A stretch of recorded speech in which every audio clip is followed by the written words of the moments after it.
World समाचार हिंदी। संयुक्त राष्ट्र माने यूएन दुनिया के सबसे जाने माने ऑर्गेनाइजेशंस में से एक है ना। एक तरह से ग्लोबल कॉपरेशन का सिंबल, एक ऐसा मंच जहां दुनिया भर के देश साथ आकर बड़ी से बड़ी मुश्किलों का हल ढूंढते हैं। लेकिन इसकी असली ताकत है क्या? क्या ये सच में दुनिया में शांति ला सकता है, या फिर बस एक ऐसा फोरम है जहां बातें तो बहुत होती हैं पर असर कुछ खास नहीं? चलिए इसी सवाल की तह तक जाते हैं और समझते हैं स्लाइड्स के जरिए। अच्छा, तो यूएन को समझने के लिए सबसे पहले ये देखना होगा कि भाई इसे बनाया क्यों गया था, इसका मकसद क्या था और इसे क्या-क्या पावर्स दी गई थीं। सोचिए, दो वर्ल्ड वॉर की भयानक तबाही, उसके बाद यूएन को बनाया गया था एक बहुत बड़े, बहुत एम्बिशियस मिशन के साथ कि दुनिया को फिर कभी ऐसी बर्बादी न देखनी पड़े। तो ठीक है, मिशन तो समझ आ गया।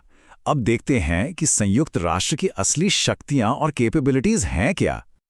ये 5 मेन एरिया है जहां यूएन का असर पूरी दुनिया में देखा जा सकता है, जैसे कि शांति और सुरक्षा बनाए रखना, मतलब दुनिया के सबसे मुश्किल इलाकों में पीस कीपर्स भेजना। फिर है मानवीय सहायता पहुंचाना, यानी कहीं बाढ़ आए, अकाल पड़े तो मदद के लिए सबसे पहले पहुंचना। और हाँ, ग्लोबल लेवल पर नियम बनाने से लेके देशों के बीच बातचीत का माहौल बनाने तक यूएन का काम वाकई बहुत फैला हुआ है।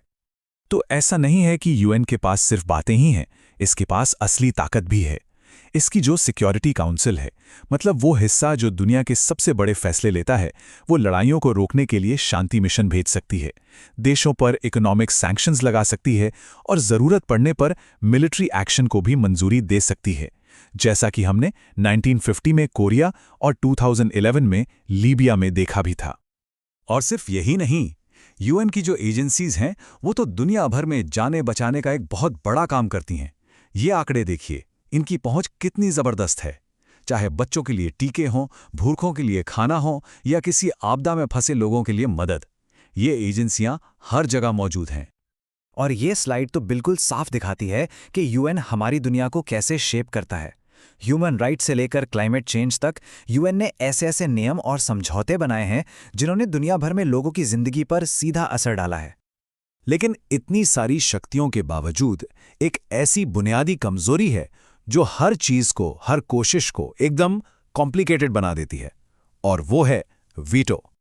तो अब जरा यूएन की मुश्किलों पर नजर डालते हैं कि इसके स्ट्रक्चर और पॉलिटिक्स में आखिर क्या-क्या दिक्कतें हैं। ये है यूएन सिस्टम का सबसे पावरफुल और सबसे कंट्रोवर्शियल टूल, वीटो पावर।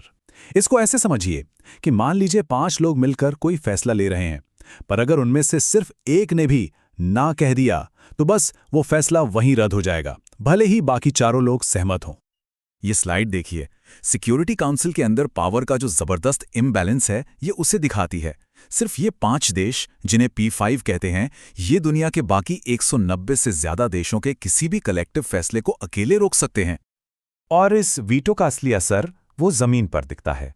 जैसे सीरिया के कॉन्फ्लिक्ट में कई बार वीटो का इस्तेमाल करके ह्यूमैनिटेरियन एड और शांति के प्रस्तावों को रोका गया। नतीजा, लाखों लोगों तक वक्त पर मदद नहीं पहुंच पाई और संकट और भी गहराता चला गया। और एक और बड़ी बात, यूएन की अपनी कोई आर्मी नहीं है, जीरो। ये पीस मिशंस के लिए पूरी तरह से मेंबर कंट्रीज पर डिपेंड करता है कि वो अपनी मर्जी से सैनिक भेजें, और इसी वजह से एक्शन लेने की इसकी क्षमता अक्सर बहुत लिमिटेड हो जाती है। इसके अलावा भी कई कमजोरियां हैं जो यूएन को रोकती हैं, जैसे कि इसका स्लो ब्यूरोक्रेटिक प्रोसेस, फंडिंग के लिए मेंबर स्टेट्स पर पूरी तरह से निर्भर रहना, और हाँ, शक्तिशाली देशों का पॉलिटिकल इन्फ्लुएंस। और ये सब हमें यूएन की असली पहचान तक ले आता है, एक बहुत ही गहरा और दिलचस्प विरोधाभास। ये कोड संयुक्त राष्ट्र के इस डुअल नेचर को, मतलब इसके दोहरे चरित्र को बहुत अच्छे से समझाता है। तो मतलब ये है कि यूएन को आप सिर्फ एक नजरिए से देख ही नहीं सकते, ये दोनों है। एक तरफ ये दुनिया के लिए बेहद जरूरी है और दूसरी तरफ पॉलिटिकल खींचतान में फंसा हुआ एक ऑर्गेनाइजेशन। और आखिर में एक सवाल जो सोचना जरूरी है, आज की इस बटी हुई दुनिया में एक खामियों से भरा यूएन क्या बिना किसी यूएन के होने से बेहतर है? इस सवाल का जवाब शायद उतना सीधा नहीं है जितना लगता है। धन्यवाद देखने के लिए। और अधिक अपडेट्स के लिए हमारे चैनल को सब्सक्राइब करें।